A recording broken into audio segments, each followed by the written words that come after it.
All right, let's just jump right in. What we're seeing right now with artificial intelligence, it isn't just another tech boom. This is something else entirely. We're talking about a story of unbelievable scale, of these epic legal battles, and a complete transformation of our world. And it's all happening at a speed that is just staggering. So, just to wrap your head around the kind of money we're talking about, look at this number: $852 billion. Now, that's not the entire industry. That's the recent valuation of just one company, OpenAI. These are the kinds of figures that were basically science fiction just a couple of years ago. And it's not just these crazy valuations. This is how much money is being poured into AI every single day. $3 billion a day. That's not just an investment, it's a torrent of cash that is literally reshaping our world as we speak. And this quote it nails it, right? This fire hose of money isn't about building slightly better apps for your phone. No way. This is about funding one of the biggest, most ambitious projects in human history, the race to build a true artificial general intelligence. So the natural question is, where is all this cash actually going? Well, that leads us straight into our first topic, the trillion-dollar race. You've got to understand, this is the fuel for everything we're about to talk about. And here's what's so striking. All that capital, it's not spreading out evenly. A massive chunk of all global venture funding is flowing into just a tiny handful of companies. So this isn't some wide-open gold rush. It's an intense, high-stakes arms race for the smartest people and the most powerful computers on Earth. And, when so few players are holding all the cards, the stakes get incredibly high. And if you want proof of just how fierce this competition is, look no further than a company like Anthropic. I mean, their projected growth is it's astronomical. And get this, the demand to buy their shares on the private market is reportedly 3 times higher than OpenAI's. It just goes to show you, this battle for the top spot is far, far from over. Okay, so when you concentrate this much power, this much money, into such a small space, you know what's coming, right? Conflict. Big time. Which brings us to our next chapter, the clash of the titans. And at the very heart of it all is this $100 billion lawsuit from Elon Musk against OpenAI and its founders. But you have to understand, this isn't just some business squabble. People familiar with the situation say this is a bitter, deeply personal, and ideological fight. They say these guys, quote, actually hate each other to the extreme. So what's this fight really about? This timeline basically tells the whole story. OpenAI started out as this noble, nonprofit lab, Its mission was to benefit all of humanity.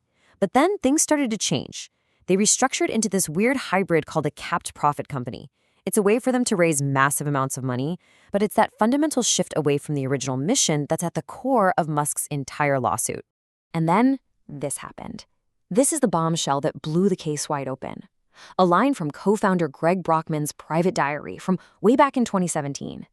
This single sentence added a whole new layer of personal drama and turned what could have been a dry corporate dispute into this massive, high-stakes legal showdown. But look, these huge battles aren't just happening in courtrooms.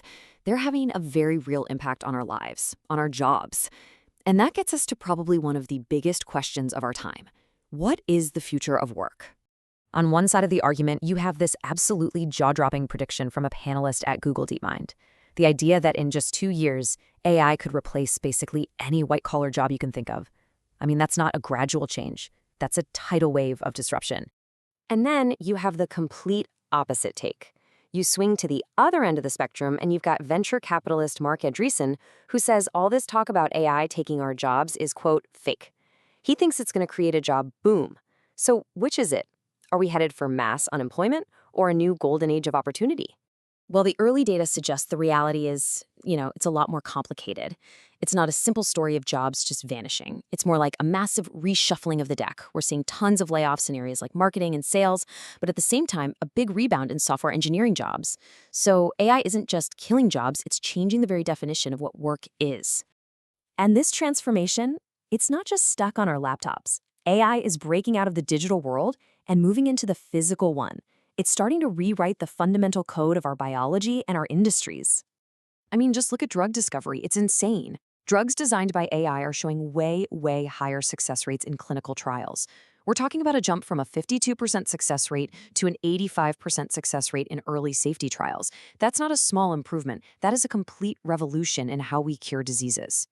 And then there's the race to build our physical world. There's this global robotics competition heating up, and it's really playing out on two different fronts.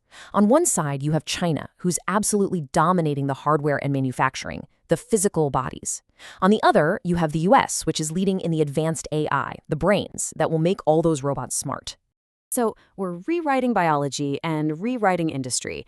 As if that weren't enough, there's another revolution on the horizon that could completely upend our entire digital financial system. Let's talk about the quantum question. Okay, so here's the challenge broken down simply. First, the threat. Quantum computers could one day be powerful enough to break the encryption that keeps everything online safe. Second, the deadline. Google's just accelerated its forecast for when this might happen by 6 years, bringing it to 2029. And third, the target. Digital assets like Bitcoin are right in the crosshairs. But for every big threat, there's always a counterargument. You have proponents like Michael Saylor who believe this whole risk is overblown.